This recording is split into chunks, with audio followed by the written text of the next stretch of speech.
Hello guys, welcome to my YouTube channel. आज हम लोग डिस्कस करने वाले हैं सर फिलिप सिडनी का बहुत ही famous sonnet loving in truth and fain in verse my love to show. ये जो सोनेट है ये बहुत ही फेमस सोनेट सीक्वेंस का पार्ट है और उस सोनेट सीक्वेंस का नाम है एस्ट्रोफिल एंड स्टेला। इस सोनेट सीक्वेंस का विशेषता ये है कि this is the first written English sonnet sequence. ठीक है, इंग्लिश सोनेट नहीं, फर्स्ट इंग्लिश सोनेट नहीं, first English sonnet sequence. Sequence यानी बहुत सारा सोनेट्स जहाँ एक ग्रुप में रहता है। तो इससे पहले इंडिविजुअल सोनेट्स तो काफ़ी लिखा गया था, वो तो थॉमस वाइट और अर्ल ऑफ सरे का टाइम से ही लिखा हुआ जा रहा है। ओके, बट जो सोनेट सीक्वेंस होता है मतलब एक सेम थीम का ऊपर, एक सेम पॉइंट के ऊपर काफ़ी सारा सोनेट एक साथ एक ग्रुप वाइज लिखना, उसको सोनेट सीक्वेंस बोला जाता है। जैसे फिलिप सिडनी का तो यहीं एस्ट्रोफिल एंड स्टेला एक बहुत फेमस सोनेट सीक्वेंस है।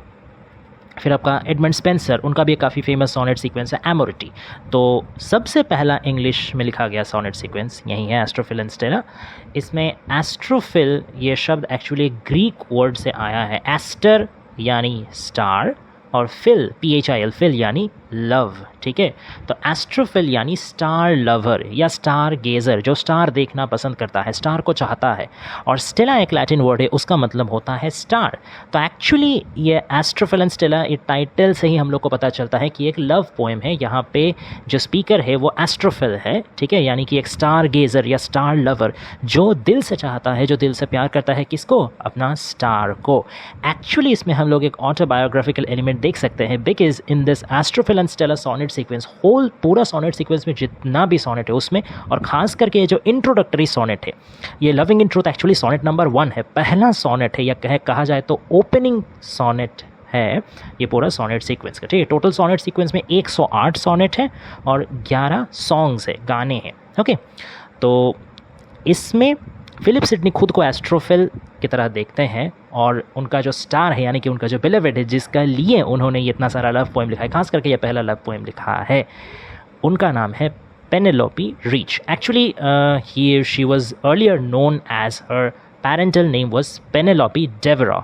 ओके, और उनका मैरिज होने का बात था सिडनी से ही, फिलिप सिडनी से ही पेनेलोपी डेवरा का मैरिज होने का बात था, लेकिन कोई कारण से बाद में वो हो नहीं पाया। एक्चुअली एक मेन रीज़न ये है कि पेनेलोपी डेवरा का जो फादर थे उनका अनटाइमली डेथ हो गया, जिसका चलते सिडनी का साथ पेनेलोपी डेवरा का शादी नहीं हो पाया। और बाद में चल के उनको, और कहा जाता है, क्रिटिक्स ने कहा गया है कि पेनेलोपी का इच्छा का विरुद्ध जा कर के लॉर्ड रॉबर्ट रिच से उनका शादी करा दिया गया था।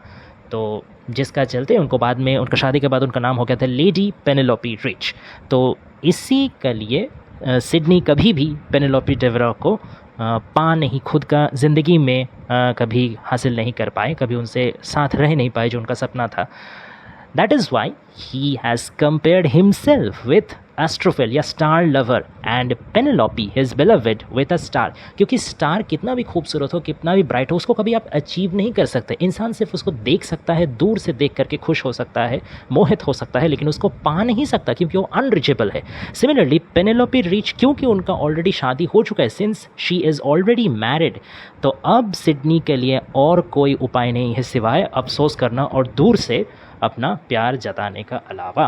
तो एकदम ये फिट बैठता है एस्ट्रोफिल एंड स्टेला, सिडनी खुद और पेनेलोपी डेवरा है। ओके, अब जो ये लविंग इन ट्रूथ है, ये एक तरीके से फेमस इसलिए भी है कि ये सिर्फ और सिर्फ मतलब पेनेलोपी के लिए उनका प्यार का इजहार नहीं है, यहाँ पे वो पोएटिक क्रिएटिविटी का भी बात करते हैं कि कैसे यहाँ पे वो कोशिश कर रहे हैं कि एक पोएम लिखा जाए और उनका लिखा हुआ पोएम का ज़रिए अपना जो उनका दुख है, दर्द है, जो उनका बेशुमार प्यार है पेनेलोपी के लिए, वो इजहार किया जाए, वो बताया जाए।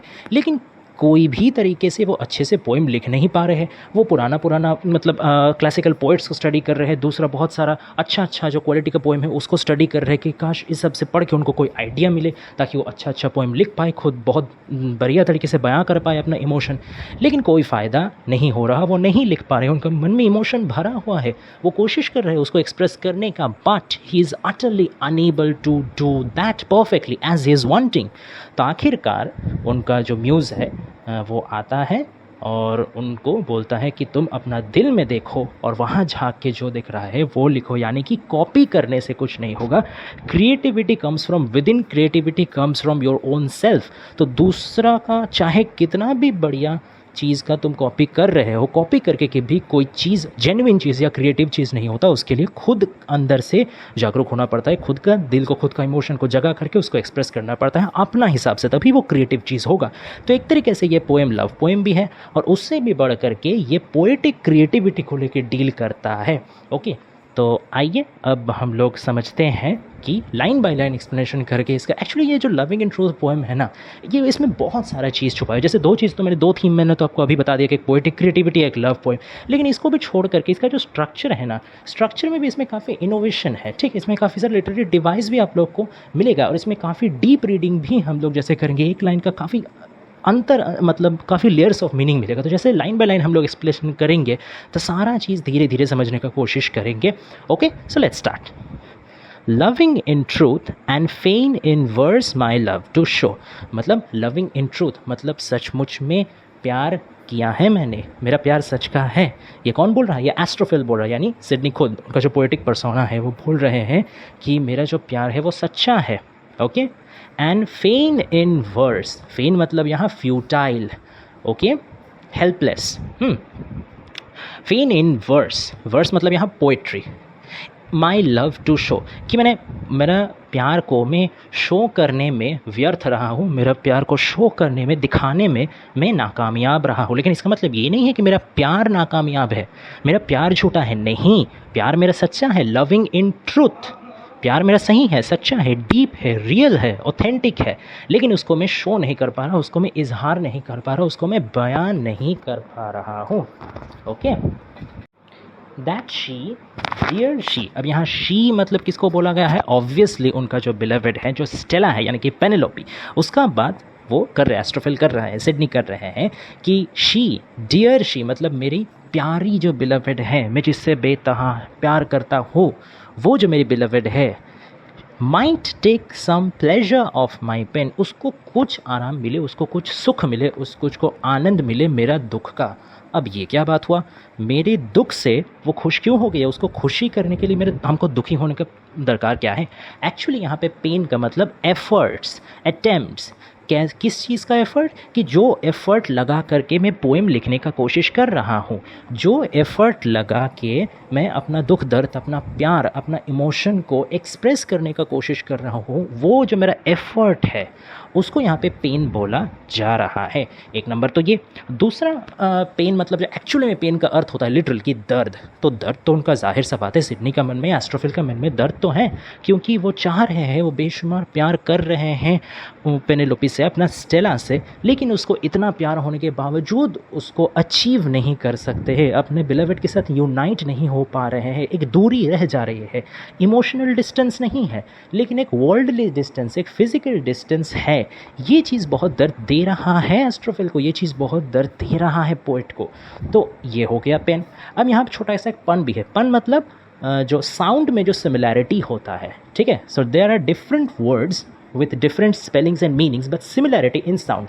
जैसे हम लोग PEN पेन मतलब जैसे लिखते हैं पेन, और PAIN पेन, थोड़ा सा सिमिलर है ना, पेन और पेन। तो एक तरीके से प्लेजर फ्रॉम माई, अगर आप PAIN की जगह PEN पेन पढ़ें तो एक तरीके से देखा जा सकता है कि मेरा पेन का द्वारा जो लिखा जा रहा है उससे प्लेजर लिया, मतलब क्या, मेरा पोइट्री से, मैं जो लिख रहा हूँ, मेरा राइटिंग, मेरा पोइट्री, उससे भी उसको प्लेजर मिले। तो ये तीन तरीके का मतलब निकल के आया कि एक तो मेरा जो एफर्ट दे के मैं पोइट्री लिख रहा हूँ उससे, ठीक है, और एक तो पेन से जो लिख रहा हूँ यानी पोएम्स का लाइंस उससे, एंड जो मेरा सचमुच का दुख दर्द है तुमको ना पाने का, इतना प्यार करने के बावजूद, तो ये सारा दर्द को तुम समझो, वो समझे, मेरी बिलवेड समझे, और शायद इससे उसको कुछ खुशी मिले। ठीक है, क्या सोच के खुशी मिलेगा? कि मेरे लिए कोई इतना एफर्ट डाल रहा है, मेरा लिए कोई इतना प्यार करता है, मेरे लिए किसी के दिल में इतना फीलिंग्स है, तो ये सोच करके जो मेरे बिलवेड है वो खुश होगी, वो फ्लैटर्ड फील करेगी, वो खुद को स्पेशल फील करेगी कि मेरे लिए भी कोई इतना सोच रहा है, मेरे लिए भी कोई इतना एफर्ट्स डाल रहा है, सो समवन इज़ डिज़ायरिंग मी। तो ये चीज़ सोच करके ये खुशी आता है, तो ये प्लेजर उसको मिलेगा। ओके, अब चलिए नेक्स्ट लाइन में।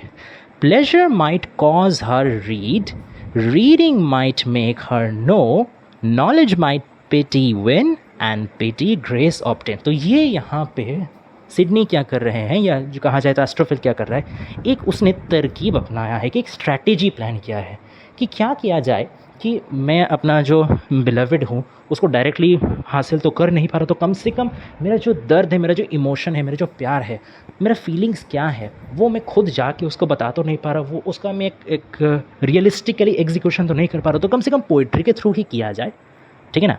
कम से कम मेरे पोइट्री के लाइंस के थ्रू ही किया जाए, उस तक ये बात पहुंचाया तो जाए, मेरा प्यार का आगाज़ उस तक पहुंचाया तो जाए, उसको फील तो कराया जाए कि मैं क्या कर रहा हूँ, मैं जो दर्द में जी रहा हूँ उसको बस समझाया तो जाए। तो इसीलिए चलो क्या करते हैं, पोइट्री लिखते हैं, पोइट्री पढ़ के उसको अच्छा लगेगा, प्लेजर। अब प्लेजर होगा, खुश होगी तो क्या होगा, pleasure might cause her read. जब वो खुश होगी तब वो और पढ़ेगी।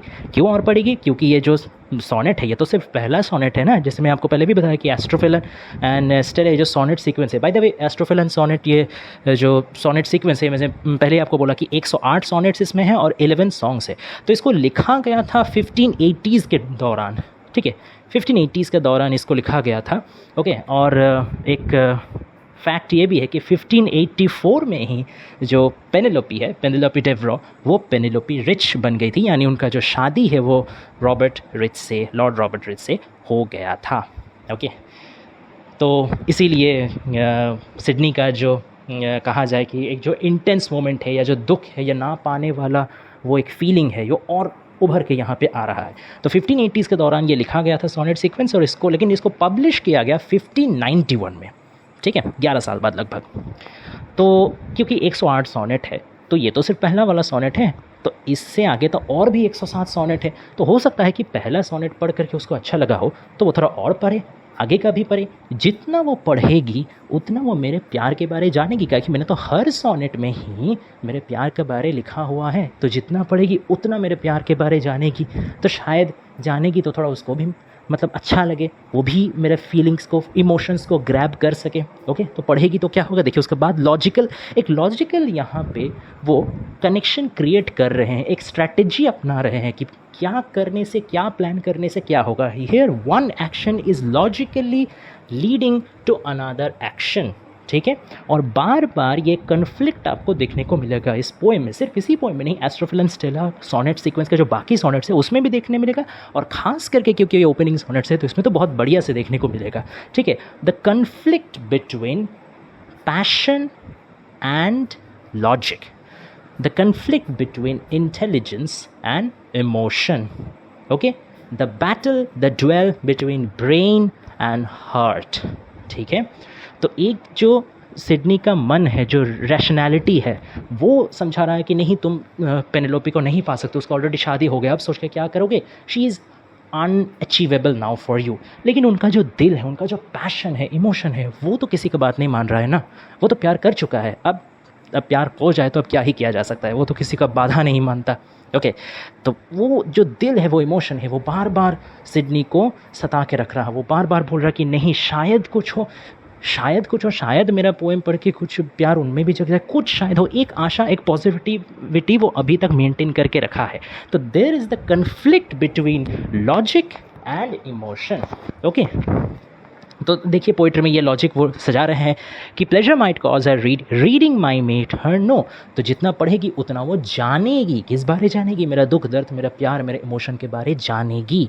नॉलेज माइट पिटी विन, और ये जो नॉलेज है, knowledge of what, knowledge of my emotion, knowledge of my love, knowledge of my feelings for her, ठीक है। ये जो ज्ञान उसका होगा, ये जो वो जानेगी, इससे क्या होगा, शायद इससे उसको पिटी आ जाए।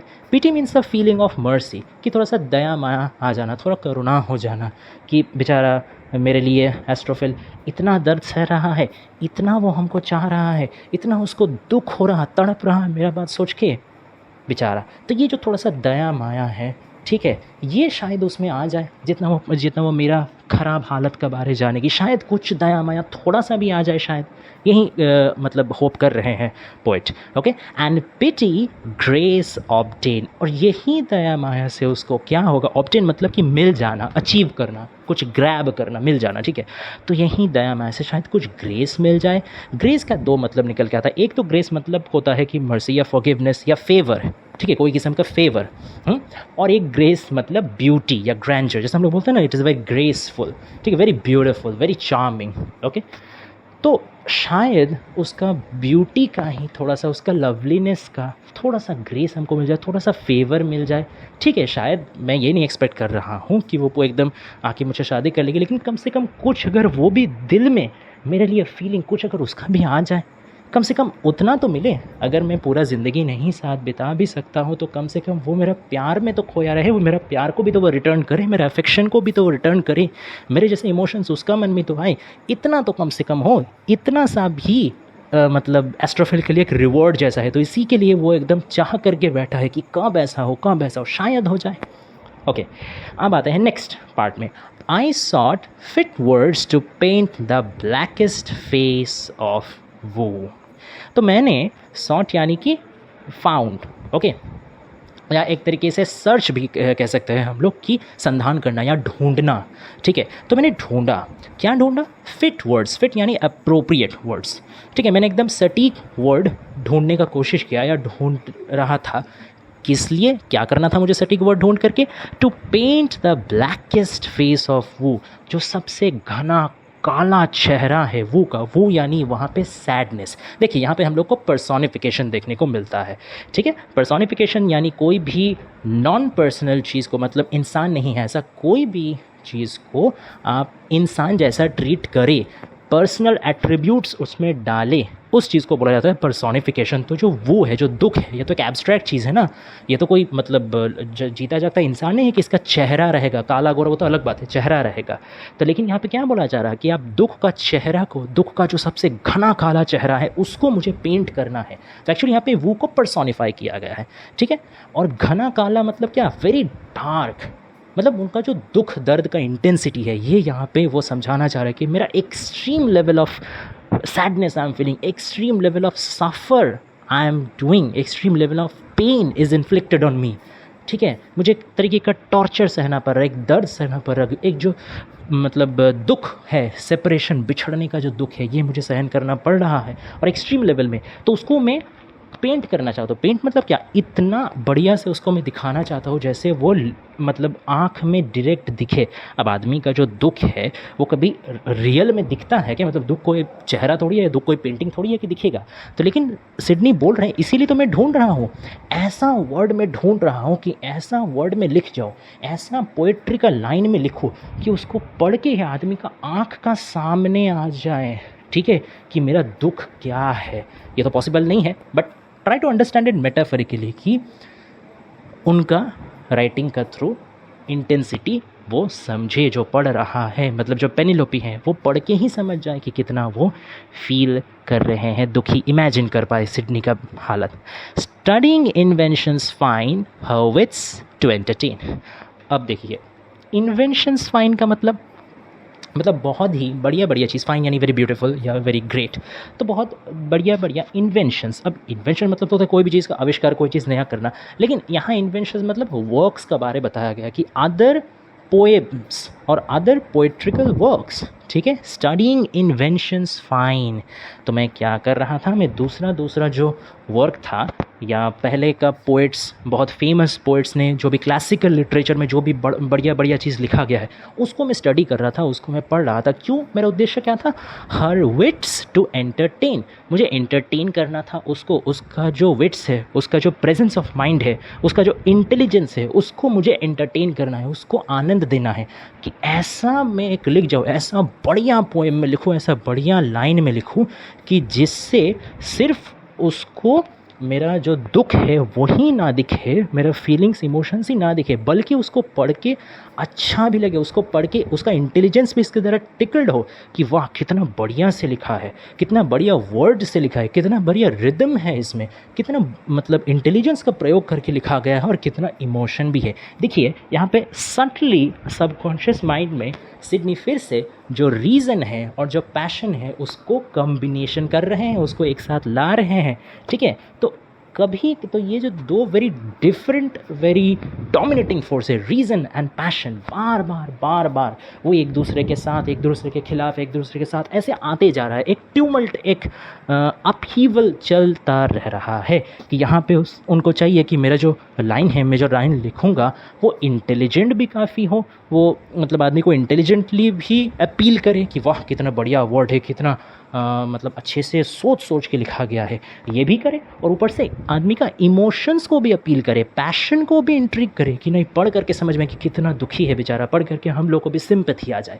तो दोनों ही चीज़ चाह रहे हैं कि वो हो, इसलिए वो क्या कर रहे हैं कि स्टडिंग इन्वेंशंस फाइन। लेकिन यहाँ पे आप आयरनी समझिए कि चाह तो सिडनी रहे हैं, एस्ट्रोफेल तो चाह रहा है कि इंटेलिजेंटली भी अपील करे और पैशनेटली भी अपील करे, लेकिन वो सिर्फ और सिर्फ इंटेलिजेंस का सोर्स को ही रेफ़र कर रहे हैं स्टडिंग इन्वेंशंस में। तो दूसरा का पोइट्री पढ़ के, दूसरा का मतलब बढ़िया बढ़िया चीज़ पढ़ करके वो ज़्यादा से ज़्यादा क्या ही कर सकते हैं, वैसा ही वर्ड चूज़ कर सकते हैं, वैसा ही राइम चूज़ कर सकते हैं, वैसा ही स्ट्रक्चर फॉलो कर सकते हैं। तो इससे क्या होगा, इससे जो इंटेलिजेंस में अपील करना है वो तो हो जाएगा, लेकिन जब तक वो खुद से नहीं सोचेंगे, जब तक अपना दिल में उनका क्या फीलिंग है इसको वो खुद समझ के बाहर नहीं निकालेंगे, तब क्या वो इमोशनली अपील करेगा। कितना भी बड़ा बड़ा क्लासिक लिटरेचर हो, उसमें जो भी लिखा गया है उसमें भी पैशन है, उसमें भी इमोशन है, लेकिन वो तो जो राइटर लिख गए हैं उनका है।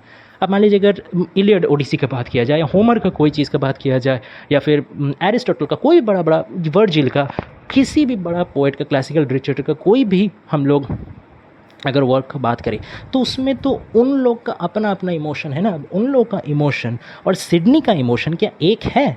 तो अगर वो सिर्फ मतलब वर्ड है, मैट्रिक्स है, ये सब कॉपी करेंगे तो वो तो इंटेलिजेंटली अपील करेगा, लेकिन जब तक अपना इमोशंस को वो नहीं निकालेंगे तो कैसे वो इमोशनली अपील करेगा? ये चीज़ सिडनी नहीं समझ रहे हैं, ये वो समझेंगे एकदम अंत में जा कर के। आइए देखते हैं। Oft turning other sleeves to see if thence would flow. Oft मतलब यहाँ often मतलब ज़्यादातर ही मैं क्या करता हूँ, turning other sleeves, दूसरों का पत्तों को मैं मतलब ढूंढता रहता हूँ, दूसरों का पत्तों को मैं पलटता रहता हूँ। यहाँ लीव्स यानी एक्चुअली पेजेस को बताया जा रहा है, पन्ना को बताया जा रहा है। किसका पन्ना? मतलब किताब का पन्ना, दूसरों के द्वारा लिखा गया पोएम्स को, दूसरे के द्वारा लिखा गया किताब का पन्ने को मैं मतलब पलटता रहता हूँ, उसमें ढूंढता रहता हूँ, उसका थ्रू मैं इंस्पायर होने का कोशिश करता हूँ कि देखिए ये बहुत बढ़िया लिखा है, चलो मैं भी इससे थोड़ा सा सीखूँ, मैं भी इससे थोड़ा सा इंस्पायर हूँ, दूसरों से इंस्पिरेशन लेने का कोशिश करता हूँ। ठीक है, to see if thence, thence मतलब फ्रॉम देयर, वहाँ से, इसीलिए मैं करता हूँ ताकि वहाँ से दूसरों का बढ़िया बढ़िया पोइट्री से शायद कुछ हमको इंस्पिरेशन मिले। वुड फ्लो, क्या चीज़ का फ्लो हो? Some fresh and fruitful showers upon my sunburnt brain. तो शायद मेरा जो ये सनबर्न ब्रेन है उसमें कुछ फ्रेश और फ्रूटफुल शावर यानी कि बारिश आए। ठीक है, ये भी बहुत ब्यूटीफुल एंड स्ट्रॉन्ग इमेजरी है। ठीक है, कि जैसे एक सनबर्न्ट लैंड आप लोग मान लीजिए कि एक बहुत गर्मी जैसे स्कॉर्चिंग हीट होता है, तो जैसे कोई भी ज़मीन जैसे एकदम फट जाता है, एकदम सूख जाता है, ड्राइनेस आ जाता है। ठीक है, फिर उसमें कोई प्रोडक्टिविटी नहीं रहता, उसमें कोई फर्टिलिटी नहीं रहता, सिर्फ ड्राइनेस रहता है, बैरननेस रहता है। लेकिन जैसे हो उसमें बरसात आती है, जैसे उसमें शावर आता है, तो वापस उसमें वो ड्राइनेस ख़त्म हो जाता है, बैरननेस ख़त्म हो जाता है, वो दोबारा से फर्टाइल हो जाता है, वो दोबारा से प्रोडक्टिव हो जाता है। तो यहाँ पे इसी इमेजरी को मतलब सिडनी ने कहा है कि मेरा जो ब्रेन है वो अभी अनप्रोडक्टिव है, वो भी बैरन है, उसमें कोई मॉइस्चर नहीं है, उसमें सिर्फ ड्राइनेस है। क्यों? क्योंकि मैं कुछ सोच नहीं पा रहा हूँ, मैं अपना इमोशंस को नहीं एक्सप्रेस कर पा रहा हूँ। तो एक तरीके से इमोशंस भाग गए हैं, मैं उसको नहीं कर पा रहा। There are not absence of emotion, emotion तो है लेकिन इमोशन का एक्सप्रेशन नहीं है। तो एक तरीके से उनका ये ड्राई ब्रेन हुआ, सन बर्न्ट, जैसे एकदम सन से वो जल गया है। ठीक है, नंबर वन। तो उसमें उनको क्या चाहिए, आइडिया का बारिश चाहिए, इंस्पिरेशन का बारिश चाहिए, जिससे क्या हो, जिससे उनको एक ऐसा इमोशनली एक मतलब मोटिवेशन मिले जिससे वो खुद एकदम बढ़िया से लिख सके। ओके। और इसी के लिए वो क्या कोशिश कर रहे हैं कि दूसरों का पढ़ना पलट के देखना, दूसरों का पोइम्स बढ़िया बढ़िया रीड करे, शायद उसको पढ़ते पढ़ते मेरा इमोशनली हम इतना चार्ज जब हो जाए कि मेरा दिमाग में वो लोग से इंस्पिरेशन हो करके एक आइडिया का बारिश आए, ठीक है, एक इनोवेटिवनेस का बारिश आए, जिससे कि हम अपना फीलिंग्स भी लिख सके, बढ़िया से हम उस दौर में आ जाए, उस मोड में आ जाए। ठीक है, एक तरीके से ये राइटर्स ब्लॉक को भी दर्शाता है। अब राइटर्स ब्लॉक क्या होता है? राइटर्स ब्लॉक होता है जब कोई भी ऑथर, चाहे वो पोएट हो, नॉवलिस्ट हो, ड्रामेटिस्ट हो, कोई भी हो, तो कभी कभी एक कंडीशन आता है जब उनको कुछ समझ में नहीं आता है, कि उनका मन में तो बहुत सारा चीज़ रहता है, बहुत सारा पॉइंट्स, टॉपिक्स, इमोशंस रहता है, लेकिन उसको कैसे निकालना है, कैसे उसको शब्दों के द्वारा जाहिर करना है, शब्दों के द्वारा कैसे उसको बयां करना है, ये उनको समझ में नहीं आता। तो जो क्रिएटिविटी का फ्लो है, जो क्रिएटिविटी के इम्पल्स है, वो कभी कभी ब्लॉक हो जाता है। तो इस दौर को बोला जाता है राइटर्स ब्लॉक। ठीक है, तो सेम चीज़ अभी सिडनी इस राइटर्स ब्लॉक से सफ़र कर रहे हैं कि उनका इमोशन तो बहुत है, लेकिन वो निकाल नहीं पा रहे, वो बयां नहीं कर पा रहे हैं। Okay, but words came halting fourth, लेकिन वर्ड्स क्या हो रहा, मेरा इतना कोशिश के बावजूद, मैं इतना पढ़ रहा हूँ, दूसरों का पोएम, दूसरों का क्लासिकल लिटरेचर पढ़ रहा हूँ कि थोड़ा सा आइडिया का बारिश हो जाए, मैं भी लिख सकूँ, लेकिन इतना मेरा प्रयास के बावजूद क्या हो रहा है, वर्ड्स केम हॉल्टिंग फोर्थ, वर्ड्स रुक जा रही हैं। अब देखिए, हॉल्टिंग फोर्थ, हॉल्ट मतलब होता है पॉज करना, रुक जाना, थम जाना, स्टॉप करना। ठीक है, और जनरली हॉल्टिंग फोर्थ कहा नहीं जाता, एक्चुअली जो वर्ब है उसको कहा जाता है पेसिंग फोर्थ। पेसिंग फोर्थ मतलब आगे आ जाना, तेज़ी से आगे बढ़ते रहना। तो यहाँ एक तरीके से आगे बढ़ना और रुक जाना, दोनों चीज़ को मिला दिया है, इसको कहा जाता है ऑक्सीमोरन। ओके, ऑक्सीमोरन यानी द जक्सटापोजिशन ऑफ टू अपोजिट और टू कंट्रैरी आइडियाज, दोनों कंप्लीटली विपरीत भाव को एक साथ लाना, इसको कहा जाता है ऑक्सीमोरन। ओके, तो यहाँ पे यह हॉल्टिंग फोर्थ एक तरीके से एक ऑक्सीमोरनिक एक्सप्रेशन है। ठीक है, इसका मतलब क्या है कि बाहर आना तो चाह रहा है, मेरे जो आइडियाज़ हैं, मेरे जो इमोशंस है, वो बाहर आना चाह रहा है, लेकिन वो रुक जा रहा है, उसका जितना भी कोशिश है वो निष्फल हो जा रहा है, वो नाकामयाब हो जा रहा, वो रुका हुआ है, मैं उसको नहीं एक्टिव कर पा रहा हूँ। Okay, wanting inventions stay, wanting मतलब यहाँ डिज़ायरिंग, मतलब वांट का देखिए दो मतलब होता है, एक वांट मतलब तो चाहना कि आई वांट समथिंग, और एक वांट मतलब होता है लैक या स्कार्सिटी यानी कि कमी होना। तो यहाँ एक चीज़ का कमी हो रहा है, किस चीज़ का? इन्वेंशन का कमी हो रहा है, खुद से कुछ ऑथेंटिक इन्वेट करने का, खुद से कुछ यूनिक नया कुछ बनाने का, कला का कमी यहाँ पे हो रहा है। और वहीं कमी के चलते क्या हो रहा कि वर्ड्स बाहर आने का कोशिश करते हुए भी नाकामयाब हो रहे हैं, रुक जा रहे हैं। तो सिडनी को क्या चाहिए अब? उनको चाहिए इन्वेंशन, ये उनको लाना है। Okay, invention. अब वो क्या बोल रहे हैं, अब उन्होंने बहुत ही फेमस और बहुत ही स्ट्रॉन्ग मेटाफर का यूज़ फिर से एक बार किया है। देखिए, बहुत सुंदर तरीके से उन्होंने दर्शाया है। Invention, nature's child, fled stepdame study's blows. ठीक है, अब यहाँ पे पर्सोनिफिकेशन भी हम लोग को देखने को मिलता है, क्योंकि इन्वेंशन, नेचर और स्टडी तीनों को ही यहाँ पे एक इंसान जैसा तुलना किया गया है, एक पर्सन जैसा दर्शाया गया है, इसलिए तीनों चीज़ ही पर्सोनिफाई हुआ है, पर्सोनिफिकेशन तीनों में ही लगा है। अच्छा, एक और चीज़ आप नोटिस कर सकते हैं कि कोई भी जब पर्सोनिफिकेशन प्रयोग होता है तो जो फर्स्ट लेटर है उसको हमेशा हमेशा कैपिटलाइज करके दर्शाया जाता है। जैसे देखिए, नेचर का एन को कैपिटलाइज किया गया है, स्टडी का एस को कैपिटलाइज किया गया है, और इन्वेंशन का आई को भी कैपिटलाइज किया गया है। तो this is the sign of personification. ठीक है, तो जो इन्वेंशन है वो क्या है? नेचर्स चाइल्ड है। क्यों ऐसा बताया गया कि इन्वेंशन नेचर का चाइल्ड क्यों है? क्योंकि इन्वेंशन बहुत नेचुरल चीज़ होता है, ये आर्टिफिशियल या बाई फोर्स नहीं होता।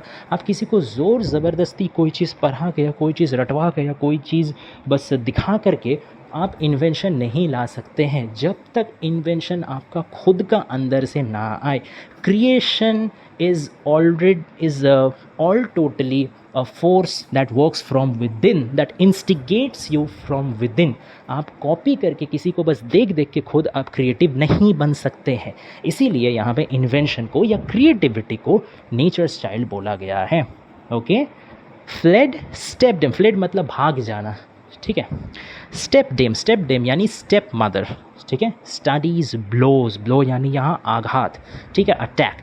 तो नेचर का जो स्टेप मदर है स्टडी, वो उसको मार रहा है, वो उसको अटैक कर रहा है, वो उसको असॉल्ट कर रहा है और वो बेचारा भाग रहा है. इन्वेंशन भाग रहा है. क्यों भाग रहा है? क्योंकि उसका असली माँ कौन है? उसका असली माँ तो नेचर है ना, तो वो तो है ही नहीं. जब उसका असली माँ नहीं है और बेचारा उसको ठेल दिया गया ज़बरदस्ती, उसको धक्का देके किसका पास भेज दिया? उसका स्टेप मदर के पास. स्टेप मदर तो उसको टॉर्चर कर रहा है. स्टडी मतलब यहाँ क्या? ये जो दूसरों का ये जो कॉपी करने का कोशिश हो रहा है, ये जो इमिटेशन हो रहा है, ठीक है, माइंडलेस इमिटेशन हो रहा है, creativity less I mean limitation हो रहा है, नकल करने का प्रयास चल रहा है. तो ये तो कभी इन्वेंशन को मतलब नर्चर नहीं कर सकता है ना. इसीलिए क्या हो रहा है, एक तरीके से ये इन्वेंशन को बर्बाद कर रहा है. क्योंकि हम लोग ट्रेडिशनली जानते हैं कि stepmother is always represented as a very cruel figure, okay, who always tortures the child, who always dislikes the child, who always tries to manipulate the child in like negative ways. तो हमेशा नुकसान एक देने का कोशिश कर रहा है. जो तुम स्टडी कर रहे हो, ये जो तुम दूसरा का कॉपी करने का कोशिश कर रहे हो, इससे तुम्हारा जो क्रिएटिविटी है उसको मतलब डेवलप तो वो होगा ही नहीं, ग्रो तो वो होगा ही नहीं, नया आइडिया का शावर तो आएगा ही नहीं, उल्टा उसका और नुकसान कर रहे हो. क्योंकि जितना हम लोग कॉपी करते हैं, ये एक टेंडेंसी हम लोग का बन जाता है कि खुद से सोचना हम लोग बंद कर देते हैं, ठीक है. तब एक कॉपिंग मेंटालिटी बन जाता है कि ठीक है, खुद से सोचने का क्या ही दरकार है, सब चीज़ तो लिखा है, चलो देख लेते हैं, लिख लेते हैं, कॉपी कर लेते हैं, ठीक है ना. खुद से सोचने का जो एक मेंटालिटी है, प्रयास है, वो मर जाता है, वो बंद हो जाता है. तो सेम चीज़ यहाँ पे भी बताया जा रहा है कि तुम खुद का जो इमोशन है उसको एक्सप्रेस करने का कोशिश करो. ठीक है, थोड़ा टाइम दो, अभी नहीं हो रहा है तो तुम थोड़ा टाइम दो. एक लाइन लिखो, 2 लाइन लिखो, ख़राब होगा, कोई बात नहीं, काटो, फिर से लिखो, फिर से 3-4 लाइन लिखो और सोचो और थोड़ा सा अपना इमोशन को मतलब फील करके लिखने का कोशिश करो. एक ना एक टाइम तो आएगा जब प्रॉपर तुमको जैसा चाहिए, जैसा बढ़िया चाहिए, वैसे बढ़िया निकल के आएगा. ठीक है, हो सकता है कि लेट होगा, लेकिन खुद से करने का कोशिश करके एक बार में नहीं, 2 बार में, तो कम से कम 100 बार में, 200 बार में तो अच्छा चीज़ निकलेगा. लेकिन यहीं अगर तुम कॉपी करने का कोशिश करोगे तो क्रिएटिविटी मर जाएगा. वहीं हो रहा है. स्टेप मदर क्रिएटिव स्टडी का तुम सहारा ले रहे हो तो वहीं मर गया है creativity. And others feet still seemed but strangers in my way. और दूसरों का जो पाँव है, यहाँ फिट में भी पन छुपा हुआ है, क्योंकि फीट मतलब एक तो पैर होता है, फीट का दूसरा मतलब यहाँ पे मीटर भी होता है. ठीक है, एक्चुअली जो हम लोग रिदम में देखते हैं कि एक स्ट्रेस्ड सिलेबल और एक अनस्ट्रेस्ड सिलेबल मिल करके जो आपका मीटर फॉर्म करते हैं. ठीक है, तो उस मीटर को हम लोग फीट भी बोलते हैं. तो यहाँ पे अदर्स फीट मतलब दूसरों का द्वारा यूज़ किया गया राइमिंग मीटर या राइमिंग स्कीम या रिदम. अगर वो उसको सिडनी कॉपी करने का कोशिश कर रहे हैं ना, तो क्या फ़ायदा? दूसरों का मीटर, दूसरों का वर्ड्स, दूसरे का राइम स्कीम, दूसरे का क्रिएटिविटी या पोएटिक स्टाइल मेरा पोएम में अजनबी जैसा लग रहा है, आउटसाइडर जैसा लग रहा है, एकदम बहुत ही अजीब लग रहा है, फिटिंग या सूटेबल बिल्कुल नहीं लग रहा है. ठीक है, और अगर दूसरों का पैर मेरा यहाँ पे एरिया में अगर आ रहा है तो वो भी कुछ सही नहीं है. दूसरों का पैर मतलब या दूसरों का आइडिया, तो ना तो मैं दूसरों का आइडिया कॉपी करके अगर ले रहा हूँ, दूसरों का इमोशन मेरा पोएम में चलाने का कोशिश कर रहा हूँ, ना तो वो सही लग रहा है, और ना ही मैं वर्ड्स या कुछ राइम स्कीम कॉपी कर रहा हूँ, तो वो भी सही नहीं लग रहा है. कैसे सही लगेगा? क्योंकि उन लोगों का फीलिंग्स, उन लोगों का टारगेट, उन लोगों का पोएम लिखने का टाइम में मतलब जो इंटेंशन था वो कुछ और था और सिडनी का कुछ और है. तो कैसे दोनों मैच करेंगे? यही चीज़ सिडनी को अब जा कर के समझ में आ रहा है कि गलती थोड़ा हो रहा, कॉपी करने का स्ट्रेटेजी अब काम नहीं करेगा. ओके,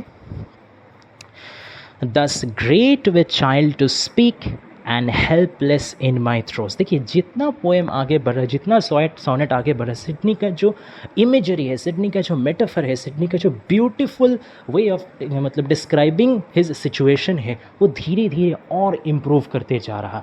ठीक है, धीरे धीरे वो इम्प्रूव करते जा रहे हैं। तो ये भी एक तरीक़ा से दर्शाता है कि पहले कैसे उनका जो कॉपी करने वाला मेंटालिटी था, तो उसमें वो क्या थे, क्राइसिस में थे, उसमें वो क्या थे, उसमें वो दुविधा में थे, कन्फ्यूजन में थे।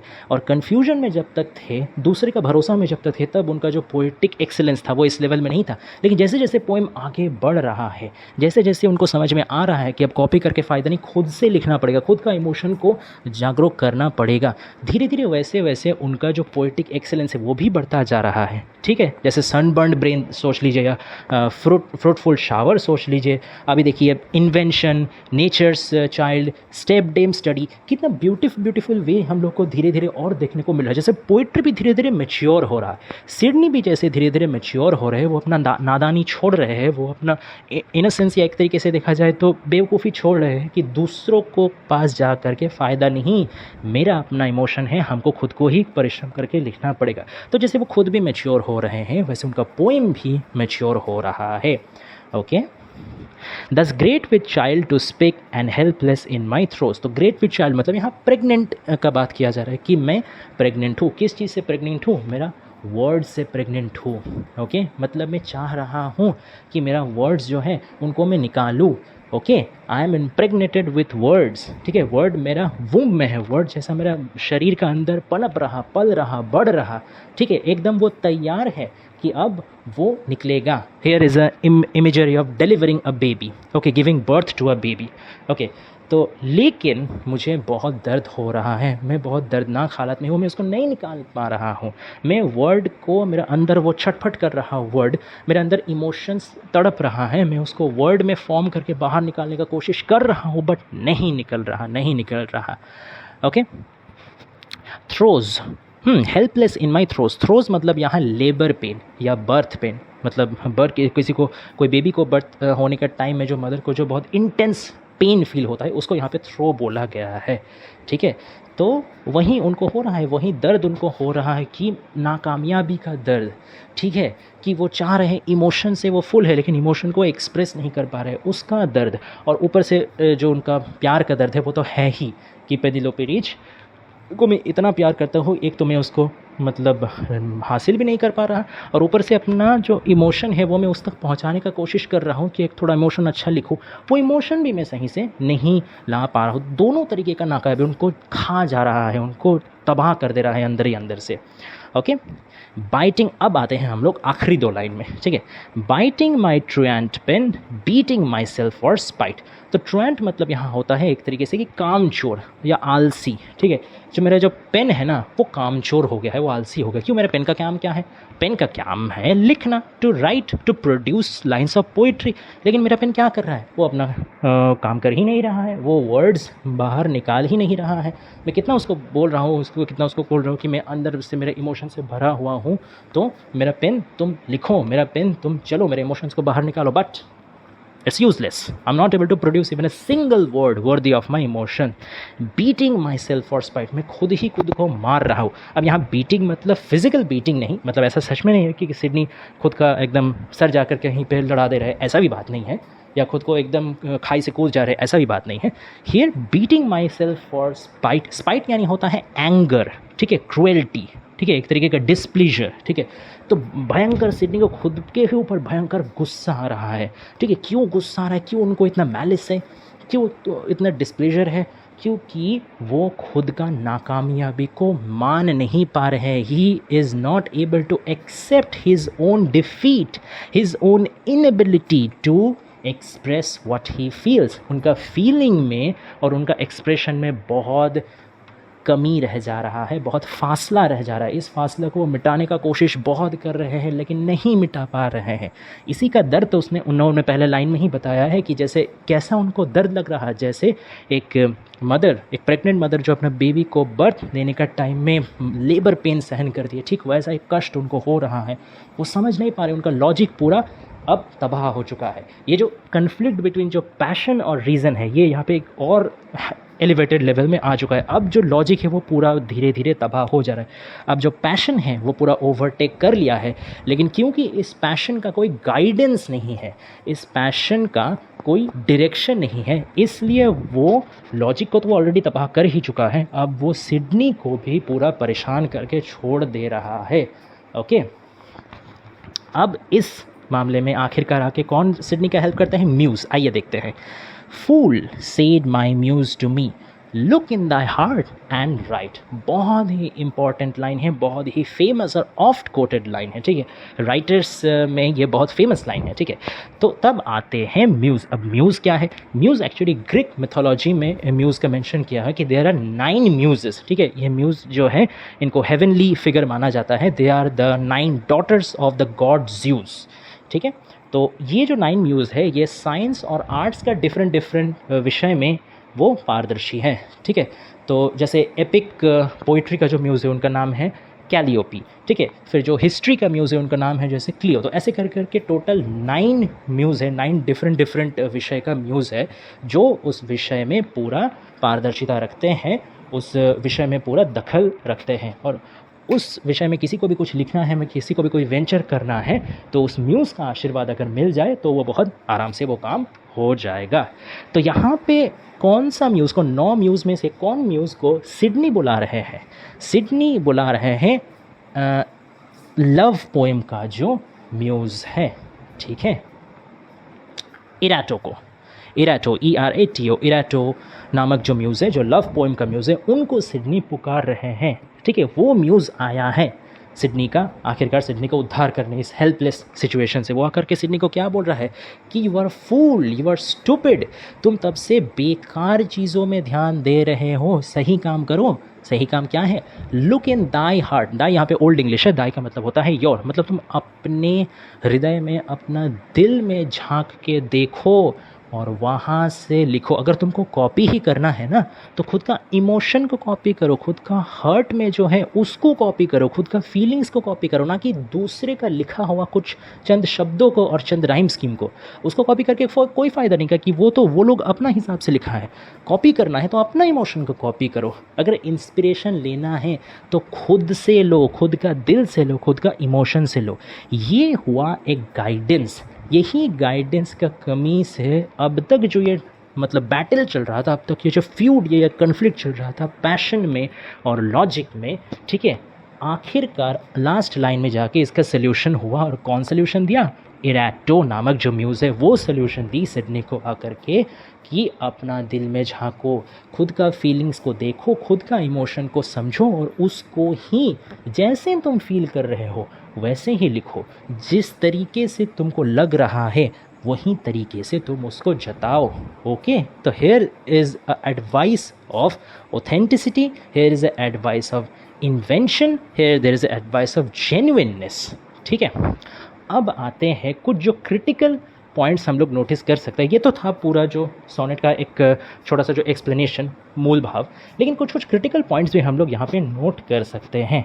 जैसे ये एक कोर्टली लव ट्रेडिशन का है। अब कोर्टली लव ट्रेडिशन क्या होता है कि सिडनी के टाइम में, और सिडनी खुद भी एक नाइट थे, ठीक है, ये भी एक बड़ा बात है। वो खुद एक मतलब पोएट तो थे ही, क्रिटिक भी थे, साथ में वो पॉलिटिकल पर्सन भी थे, वो केंट का MP भी रह चुके हैं, और उसका साथ साथ वो एक बहुत ही कोर्टियर भी थे, नाइट भी थे, इसीलिए उनको सर फिलिप सिडनी बोला जाता है, ओके, नाइटहुड की वजह से। तो कोर्टली पोएम एक ऐसा ट्रेडिशन होता है जहाँ पे एक रिस्पेक्टेबल नाइट रहता है, एकदम आइडियल, उसका बिहेवियर आइडियल रहेगा, ठीक है, बहुत ही वो रिस्पेक्टफुल रहेगा, सारा चीज़ वो राइटियस रहेगा, कोई इसमें करप्शन रहेगा। ऐसा एक नाइट क्या करेगा, वो प्यार करेगा एक लेडी से जो उसके लिए अनअटेनेबल होगी। जैसे कि यहाँ पे भी जो पेनिलोपे रिच है, क्योंकि वो ऑलरेडी शादीशुदा है, तो अब फिलिप सिडनी के लिए वो अनअटेनेबल है। ठीक वैसे ही इसमें भी हम लोग, तो इसीलिए एक कोर्टली लव ट्रेडिशन में इसको हम लोग देख सकते हैं, ठीक है। अब कोर्टली लव ट्रेडिशन में क्या होता है कि कहीं ना कहीं एक रिलीजियस टच या एक स्पिरिचुअल एंगल भी आ जाता है, जिसको हम लोग प्लेटोनिक लव बोल सकते हैं, ठीक है। देखिए, लव का 2 तरीके का वर्जन होता है, एक होता है प्लेटोनिक लव और एक होता है फिजिकल लव, ठीक है, या कार्नल लव। प्लेटोनिक लव मतलब जहाँ पे फिजिकलिटी का, जहाँ पे सेक्सुअलिटी का, जहाँ पे डिज़ायर का कोई स्थान नहीं होता है, वहाँ पे अपना जो जिस लवर बिलवड है वो एक दूसरे को डेify करते हैं, मतलब गॉड का पोजीशन में एलिवेट कर देते हैं, और प्यार को जस्ट एक विशुद्ध मतलब सोल का, दोनों सोल का मिलन, बस वहाँ तक ही वो देखते हैं। यहाँ पे कोई फिजिकल टच नहीं रहता या कोई डिज़ायर टेम्पटेशन नहीं रहता। तो ये होता है प्लेटोनिक लव।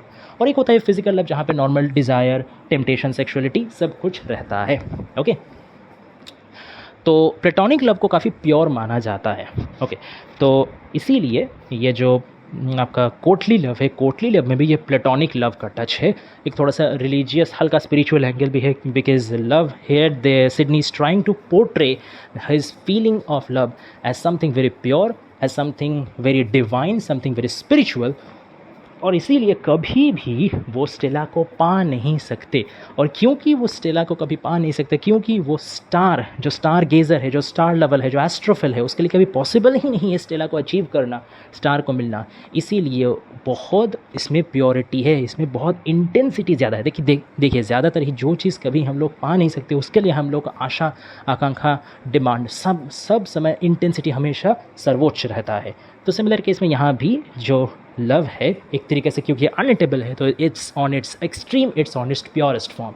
ओके, अब एक चीज़ जैसे मैंने बोला कि ये एक, इसमें एक मेटाटेक्सुअलिटी भी होता है। अब मेटाटेक्सुअलिटी क्या है कि कोई ऐसा टेक्स्ट जो कोई दूसरा टेक्स्ट का बारे बोले, या कोई ऐसा पोएम, इसको हम लोग मेटावर्स भी बोल सकते हैं या मेटा पोइट्री भी बोल सकते हैं, कि ऐसा एक पोइट्री जो पोइट्री का बारे बोले, जो आर्ट ऑफ पोएटिक क्रिएशन के बारे बोले, जो पोएटिक क्रिएटिविटी का बारे बोले। तो देखा जाए तो ये जो लविंग इन ट्रूथ जो सोनेट नंबर 1 है, ये भी तो एक तरीके से सिर्फ लव पोएम तो या नहीं है, इसमें तो ये भी बताया जा रहा है कि कैसे एक पोएम को लिखना है, कैसे अपना जो अंदर का इमोशन है उसको बाहर निकालना है, कॉपी नहीं करना, इंस्पिरेशन लेना है तो खुद से लेना है। तो यही तो है, ये तो सिखाया गया है पोएटिक क्रिएटिविटी के बारे। ओके, तो एक तरीके से ये मेटा वर्स, मेटा पोएट्री या मेटा टेक्स्ट भी है। ओके, और इसमें एक जो आखिरी इसमें नोटिस करने वाला बात है वो है स्ट्रक्चरल इनोवेशन। ठीक है, देखिए सोनेट मेनली क्या होता है कि सोनेट दो तरीके का होता है। एक तो आपका पेट्रार्कन या इटालियन सोनेट जो हो गया, उसका दो पार्ट रहता है, एक ऑक्टेव और एक सेस्टेड, यानी पहला 8 लाइन का ऑक्टेव बोला जाता है, आखिरी 6 लाइन को सेस्टेड बोला जाता है। लेकिन जो इंग्लिश सोनेट्स रहता है वो फॉलो करता है 3 quatrains followed by a clinching couplet formula. Quatrain मतलब 4 लाइन, तो 4 लाइन का स्टैंजा यानी 12 लाइन, और आखिरी 2 लाइन यानी 14 लाइन। पूरा सोनेट कितना 14 लाइन का पोएम होता है, तो 8 और 6 ऑक्टेव और सेस्टेड मिला के 14 लाइन पेट्रार्कन सोनेट का स्ट्रक्चर है, और 3 क्वार्ट्रेन और 1 क्लिंचिंग कपलेट ये इंग्लिश सोनेट का आपका स्ट्रक्चर है। तो यहाँ पे फिलिप सिडनी ने अपना एक पोएम में ये पेट्रार्कन और इंग्लिश दोनों ही सोनेट का स्ट्रक्चर को एक तरीके से मिला दिया है, क्योंकि अब देखिए यहाँ पे कोई भी स्पेसिफिक स्टैंजा डिवाइड नहीं किया हुआ है, ना इसको 8 लाइन और 6 लाइन में डिवाइड किया गया, मतलब कोई बीच में स्पेस नहीं है। सारा ही पोएम एक जैसे लग रहा है, एक सिंगल शीट या एक सिंगल पीस है, इसमें कोई गैप नहीं है, इसमें कोई डिविशन नहीं है। तो इसको हम लोग 8 और 6 लाइन का भी डिवाइड करके उस हिसाब से भी देख सकते हैं, और 3 क्वार्ट्रेन और 2 लाइक आखिरी कपलेट उस हिसाब से भी देख सकते हैं। अगर इंग्लिश स्ट्रक्चर से देखें तो देखिए जो पहला 4 लाइन है उसमें सिडनी ने अपना पोएम लिखने का वजह बताया है कि क्यों वो पोइट्री लिखना चाहते हैं, क्योंकि उनको अटेंशन लेना है, उनको अपना बिलवड के लिए अपना दर्द बताना है। अगला जो 4 लाइन है, अगला जो क्वार्ट्रेन है, जो सेकंड क्वार्ट्रेन है, उसमें उन्होंने एक स्ट्रेटेजी बताया है, ठीक है, ये अपना एक प्लान बताया है कि किस हिसाब से वो इस पोएम को लिखेंगे या पोएम को लिखने के लिए वो क्या क्या करेंगे। अब जो तीसरा स्टैंजा या तीसरा क्वार्ट्रेन है उसमें उन्होंने क्या बुलाया है, उसमें उन्होंने बोला है कि प्रॉब्लम कि जब वो अपना स्ट्रैटेजी फॉलो कर रहे हैं तो क्या क्या परेशानी आ रही है, क्यों वो अपना एंड गोल तक नहीं पहुंच पा रहे हैं। और जो आखिरी कपलेट है, आखिरी जो 2 लाइन है, उसमें पूरा सल्यूशन बताया गया है कि क्या है सल्यूशन, क्या है रेजोल्यूशन उनका प्रॉब्लम का। ठीक है, तो अगर देखा जाए तो एक आपका इंग्लिश स्ट्रक्चर भी इसमें छुपा हुआ है, और अगर हम लोग पेट्रार्कन स्ट्रक्चर खोजें कि 8 लाइन और 6 लाइन, तो देखिए वो भी है, क्योंकि 8 लाइन अगर हम लोग देखें तो ये ख़त्म होता है some fresh and fruitful showers upon my sunburnt brain.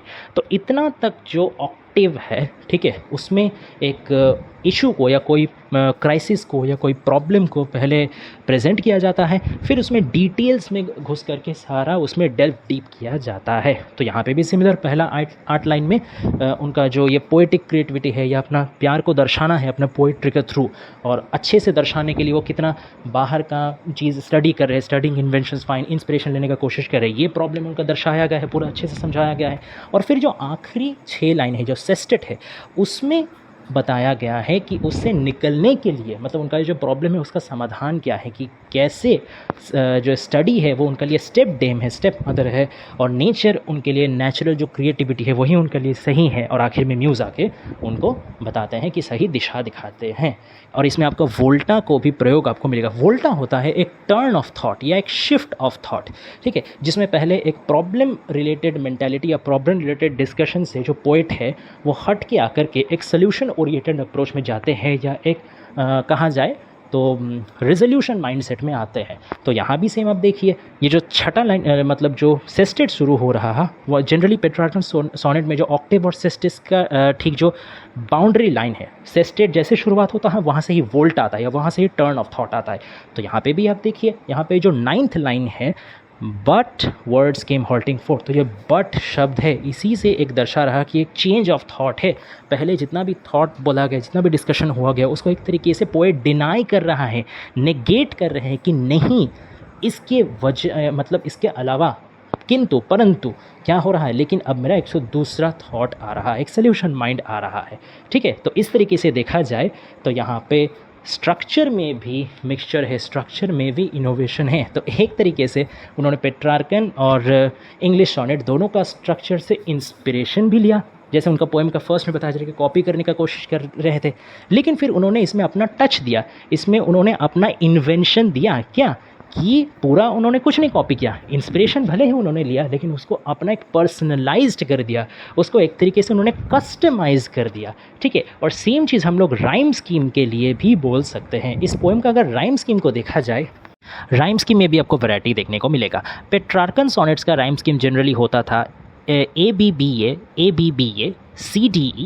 CDE, ये होता था generally most of the Petrarchan sonnets का राइम स्कीम। अब इंग्लिश सोनेट का जो राइम स्कीम है उसमें 2 वेरिएशन देखने को मिलता है। एक तो शेक्सपियरियन सोनेट का राइम स्कीम है ABAB CD EF GG, ये शेक्सपियरियन सोनेट का राइम स्कीम। और स्पेंसरियन सोनेट, मतलब देखिए शेक्सपियरियन और स्पेंसरियन दोनों ही इंग्लिश ही सोनेट्स है, बस राइम स्कीम में थोड़ा सा वेरिएशन है, बाकी 3 क्वार्टर और क्लिंचिंग कपलेट्स सब फॉलो करते हैं। तो स्पेंसरियन सोनेट का जो राइम स्कीम है वो है ABAB BC CD EE, ठीक है। अब इसमें भी सिडनी ने क्या किया कि दोनों ही राइम स्कीम से उन्होंने अनुप्रेरणा लिया, दोनों ही इनसे इन्फ्लुएंस्ड हुए, लेकिन जब अपना राइम स्कीम देने का बारी आया तो इसमें एक पर्सनल टच उन्होंने क्रिएट कर दिया, एक अपनापन, एक नयापन, एक यूनिकनेस उन्होंने लाया। देखिए इस पोएम को अगर हम लोग मतलब ट्रैक करें इसका राइम स्कीम को, तो क्या हम लोग को मिलेगा ABAB। अब ये कैसे ट्रैक करते हैं, देखिए हर लाइन का आप एंड वर्ड को देखिए। शो, जैसे पहला लाइन का आखिरी वर्ड है शो, देन दूसरा लाइन का आखिरी वर्ड है पेन, फिर तीसरा लाइन का आखिरी वर्ड है नो, और चौथा लाइन का आखिरी वर्ड है ऑब्टेन। तो शो, पेन, नो, ऑब्टेन। तो देखिए पहला का साथ तीसरा मैच कर रहा है शो, नो, फिर दूसरा का साथ चौथा मैच कर रहा है पेन, ऑब्टेन। तो इसीलिए जो लाइन मैच करते हैं ना उस लोग को हम सेम लेटर से इंडिकेट करते हैं। तो इसलिए पहला और तीसरा लाइन को ए बल दिए कि ए और ए, शो और नो, और दूसरा और चौथा लाइन को बी कर दिए कि पेन और ऑब्टेन। तो ABAB। फिर से देखिए वो, एंटरटेन, फ्लो, ब्रेन। तो फिर से मतलब पहला तीसरा और दूसरा चौथा मिल रहा है, तो फिर से ABAB, ठीक है। अब नेक्स्ट आते हैं कि स्टे, ब्लोज, वे, थ्रोज। फिर से देखिए पहले के साथ तीसरा, दूसरे के साथ चौथा, लेकिन अब ABAB नहीं होगा क्योंकि जो सेम साउंड था, जो वो टाइप का साउंड था या एन टाइप का साउंड था, वो अब चेंज हो गया, इसलिए हम AB छोड़ करके CD पकड़ लेते हैं। तो यहाँ पे स्टे इसको हम C पकड़ लेते हैं और ब्लोज इसको D पकड़ लेते हैं। तो क्या होगा CD, क्योंकि स्टे का साथ वे मैच कर रहा है, ब्लोज का साथ थ्रो मैच कर रहा है, तो CD। और आखिर में आखिरी 2 लाइन में स्पाइट और राइट, तो इसको EE। तो क्या हुआ ABAB CD EE। तो एक तरीके से ना तो ये पूरा पेट्रार्कन हुआ, ना तो ये पूरा स्पेंसरियन हुआ, ना तो ये पूरा शेक्सपियरियन हुआ, ये पूरी सिडनी का जैसा हुआ। तो सिडनी अपना पूरा पोएम में एक स्ट्रक्चर का बात कीजिए, थीम का बात कीजिए, या कहा जाए तो आपका राइम स्कीम का बात कीजिए, हर चीज़ में उन्होंने इंस्पिरेशन तो लिया है लेकिन कॉपी नहीं किया है, अपना टच छोड़ के गए हैं। तो इसीलिए ये पोएम इतना ज़्यादा इन्फ्लुएंशियल है, इतना ज़्यादा वाइडली रेड है। Okay, so that was the total explanation and every important point I try to cover, I try to discuss. ठीक है, आशा करते हैं आप लोग को पोएम अच्छा लगा होगा। अगर हम लोग को पढ़ाना वीडियो अच्छा लगता है तो please please please support us guys, like share and subscribe. और अगर कोई और टॉपिक में या कोई और सोनेट पोएम कुछ भी चीज़ में आप लोग को मदद चाहिए, आपका सिलेबस में है, तो please please please comment down below, we will definitely make videos on those topics as well. And आप सब्सक्राइब करके नोटिफिकेशन बेल को प्रेस करना बिल्कुल मत भूलिएगा, क्योंकि ऐसे और भी वीडियोस अपकमिंग में आ रहे हैं, हम लोग लेके आ रहे हैं, तो वो आपसे मिस ना हो जाए, ज़रूर नोटिफिकेशन बेल प्रेस करके रखिए। So stay tuned guys, keep supporting, keep watching, thanks.